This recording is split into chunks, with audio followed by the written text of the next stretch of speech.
सन 1980 से पहले मस्जिद नबवी के अंदर रोज़ा रसूल के करीब जाकर गाड़ियां रुका करती और ज़ायरीन यहाँ पर दरूद व सलाम पढ़ा करते। लेकिन इसके बाद जब ज़ायरीन की तादाद बढ़ती गई तो मस्जिद नबवी को बड़ा करने के बारे में सोचा गया। लेकिन मसला ये था कि उसी के रास्ते के अंदर रसूलुल्लाह सल्लल्लाहु ताला अलैहि वसल्लम के वालिद हजरत अब्दुल्ला की कब्र थी। वैसे तो हजरत अब्दुल्ला का ताल्लुक मक्का से था, लेकिन आपका ससुराल यानी रसूलुल्लाह सल्लल्लाहु ताला अलैहि वसल्लम की वालिदा का ताल्लुक मदीना से था। हजरत बीबी आमना का ताल्लुक क्योंकि मदीना से था तो इस हिसाब से रसूलुल्लाह सल्लल्लाहु ताला अलैहि वसल्लम का ननिहाल था, जबकि ददीहाल मक्का के अंदर मौजूद था। अपनी वफात के वक्त वो मदीना के अंदर यानी अपने ससुराल के अंदर मौजूद थे और बहुत ही कम उम्र के अंदर तकरीबन 18 से 20 साल की उम्र के अंदर ही आपका इंतकाल हो गया और उसी जगह पर आपकी कब्र बना दी गई। सन 1980 के दौरान पहली मर्तबा आपकी कब्र कुशाई का फैसला किया गया ताकि आपको जन्नतुल बकी के अंदर शिफ्ट किया जा सके और इस वक्त तक आपकी वफात को तकरीबन 1400 साल से ज्यादा गुजर चुके थे। हजरत अब्दुल्ला क्योंकि इस कायनात की अजीम तरीन हस्ती नबी करीम सल्लल्लाहु ताला अलैहि वसल्लम के वालिद है और इंतहाई काबिल एहतराम हस्ती है, लिहाजा किसी भी आम शख्स या गोरकन की बजाय नस्ल दर नस्ल रोज़ा रसूल की सफाई करने वाले लोगों को, जो कि हजरत बिलाल हबशी की नस्ल से थे, उन्हें कहा गया कि वो कब्र कुशाई की शुरुआत करे। लिहाजा ऐसा ही किया गया। लेकिन इस दौरान जो मंजर देखा गया वो इंतहाई हैरान कुन था और किसी को उम्मीद नहीं थी कि 1400 साल गुजरने के बाद वो कब्र से एक शख्स की लाश को ऐसे जिंदा निकलता देखेंगे जैसे अभी इनका इंतकाल हुआ हो। 1400 साल गुजरने के बाद भी हजरत अब्दुल्ला की लाश, आपका जिस्म बिल्कुल सही सलामत था। आप कफन के अंदर लिपटे थे, जिस्म पर गोश्त मौजूद था और जिस्म पर बाल और नाखून तक सलामत थे और एक अजीब सी खुशबू हर किसी ने आसपास कब्र के महसूस की। इन खुशनसीब लोगों के अंदर मौजूद कई लोग जो इस कब्र कुशाई के वक्त वहां पर मौजूद थे, कई लोग आज भी जिंदा है और इस वाकया के गवाह है।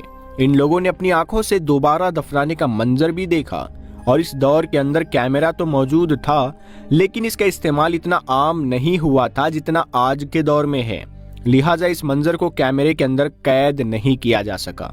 बहुत से उलमा इकराम और फिरकों के अंदर आज तक हजरत अब्दुल्ला समेत आपके भाई अबू तालिब और आपके वालिद अब्दुल मुत्तलिब यानी हुजूर के दादा के ईमान पर बहस की जाती है कि जब अल्लाह के रसूल ने इन तक दीन इस्लाम की दावत पहुंचाई नहीं या वो इससे पहले इंतकाल कर गए तो इनका कयामत के दिन हिसाब किस चीज पर होगा?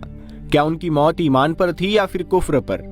हजरत अब्दुल्ला बनु हाशिम खानदान से थे जो कि अरब के दो बड़े खानदानों हाशिम और बनु उमैया में से एक था।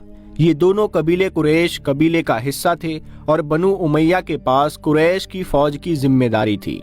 तो बनु हाशिम मजहबी तौर पर सबसे मोहतरम थे क्योंकि वो काबा के मुतवल्ली थे। काबा का तवाफ करते वक्त अरब के मुशरिकीन अल्लाह के नाम के साथ साथ अपने बुतों के नाम भी लिया करते और काबा के अंदर भी 360 के करीब बुत मौजूद थे। लेकिन इस्लामी रिवायत के अंदर कोई ऐसा सबूत मौजूद नहीं है जो कि ये बता सके कि आपके वालिद, आपके चचा और आपके दादा भी मुशरिक थे और इन्हीं बुतों की इबादत किया करते थे। रसूलुल्लाह सल्लल्लाहु ताला अलैहि वसल्लम के ऐलान नबुवत से पहले तक जो दीन इन हस्तियों तक पहुंचाया गया था और उन मौजूदा हालात के अंदर इस पर जितना अमल कर सकते थे इन लोगों ने किया और अल्लाह ताला क़यामत के दिन हर इंसान से इसके हालात और उसकी हैसियत के मुताबिक सवाल करेगा और इस वक्त के अंदर जितना अल्लाह का पैगाम किसी शख्स तक पहुंचा उस शख्स से उसी के बारे में सवाल होगा। मिसाल के तौर पर हर शख्स से पहले कब्र के अंदर नमाज के बारे में सवाल होगा, लेकिन नमाज तो रसूलुल्लाह सल्लल्लाहु ताला अलैहि वसल्लम की उम्मत पर फर्ज की गई है। तो जो शख्स हजरत इब्राहीम अलैहिस्सलाम, हजरत मूसा अलैहिस्सलाम और हजरत ईसा अलैहिस्सलाम के दौर के अंदर पैदा हुआ, उससे नमाज का सवाल तो नहीं होगा। उस शख्स से वही कुछ पूछा जाएगा, उसी चीज का हिसाब होगा जो कि दीन उस तक पहुंचाया गया। अरब के लोगों में ऐतिहासिक तौर से हजरत इस्माइल अलैहिस्सलाम के बाद यानी तकरीबन 4000 साल पहले से किसी पैगंबर को नहीं भेजा गया था और इसी वजह से ये आहिस्ता आहिस्ता दीन से भटकने लगे। قرآن کریم میں اس زمانے کو جس کے اندر کسی پیغمبر یا رسول کو ایک لمبے عرصے کے لیے نہ بھیجا جائے، اس کو دین فطرت کہتے ہیں۔ یہی زمانہ رسول اللہ صلی اللہ تعالی علیہ وسلم کے اعلان نبوت سے پہلے آپ کے گھر والوں یعنی آپ کے دادا، آپ کے والد، آپ کے چچا وغیرہ نے بھی پایا تھا۔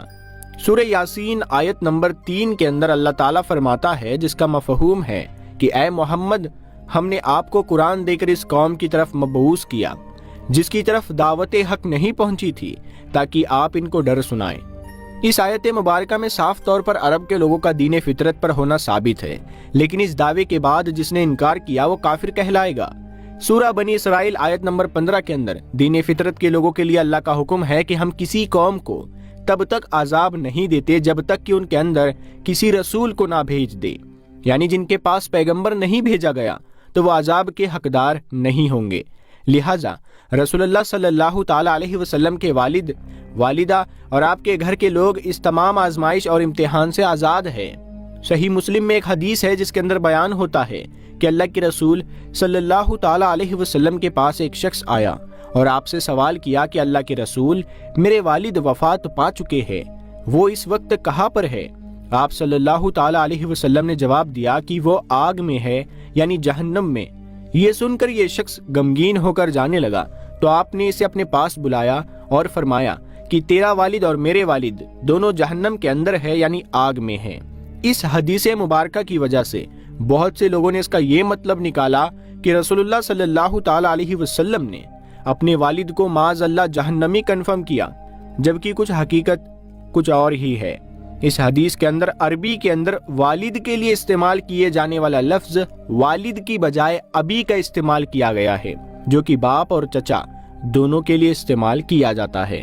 لیکن یہاں پر آپ صلی اللہ تعالی علیہ وسلم اپنے چچا ابو لہب کا ذکر کر رہے تھے، جو کہ ہمیشہ آپ صلی اللہ تعالی علیہ وسلم کا دشمن رہا۔ عربی زبان کے اندر چچا کو بھی باپ کی طرح بولا جاتا ہے، لیکن جہاں پر خاص طور پر والد کا لفظ آ جائے وہاں پر اس سے مراد صرف والد لیا جاتا ہے، یعنی بایولوجیکل فادر۔ ایک اور حدیث مبارکہ کے اندر حضرت عمر کو مخاطب کر کے آپ صلی اللہ تعالی علیہ وسلم نے فرمایا کہ عمر، چچا بھی باپ کی طرح ہوتے ہیں اور میرے چچا عباس کی بات بھی میرے ذمے ہے۔ اس حدیث کے عربی الفاظ کے اندر بھی ابی کا استعمال کیا گیا ہے، جس کا مطلب ہے کہ چچا۔